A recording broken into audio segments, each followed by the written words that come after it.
The Memphis Tigers, of course, known as a basketball school, but Tommy West in his 9th year returning 12 starters from a 6-7 team.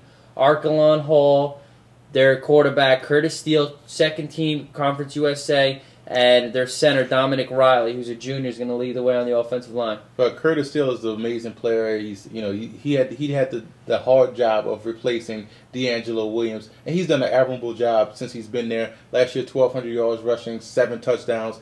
Carlos Singleton, 6'8", 220, huge receiver, huge target. I like him a lot. They have a solid offensive line, and quarterback, like you said, Arkalon Hall, 2,200 yards passing, 12 touchdowns. Outside linebacker Greg Johnson led the team with 7.5 tackles. He's their leader on defense, along with strong safety Alton Starr and defensive lineman Mike McDonald. One thing I do like, their run defense has to improve. Last year they used to get gashed up the middle. Their run defense has to improve in order for them to be successful. They do return 7 stars on defense, led by, to me, I think the biggest player is nose tackle Tim McGee. He's a JUCO transfer. He's going to start this year, big guy in the middle.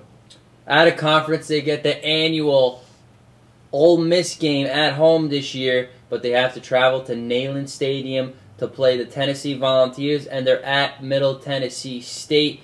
In conference, they are at Central Florida, at Southern Miss, at Houston, and at Tulsa. That's a tough schedule because we know Middle Tennessee won't be a pushover this year in the Sun Belt.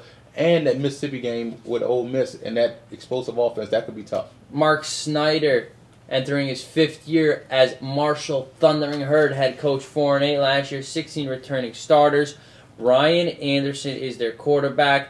Darius Marshall, 1,700+ yards on the ground. He's their running back. And C.J. Crawford, true freshman, they bring in as a wide receiver.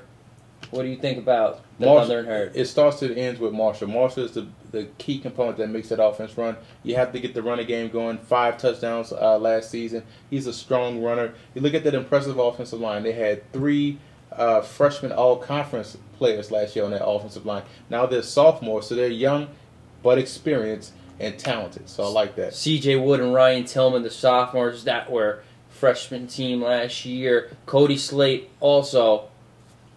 That's a pretty good tight end. That is an awesome tight end, Cody Slate.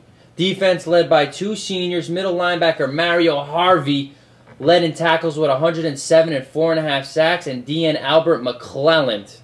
Well, that defense played well in spurts last season, but to me that run defense is a little leaky. I do like that linebacker. If they can tighten up that run defense, Marshall's going to be sound on defense. Daquan Bembry, their cornerback, will lead the secondary. Real good player. Out of conference, they're at Virginia Tech. They host Bowling Green, and they're at West Virginia. Home games in conference, ECU, Southern Miss, SMU. Away, they go to UCF, UTEP, Memphis, and Tulane. Even the home games are tough, and so this is a tough schedule for these guys.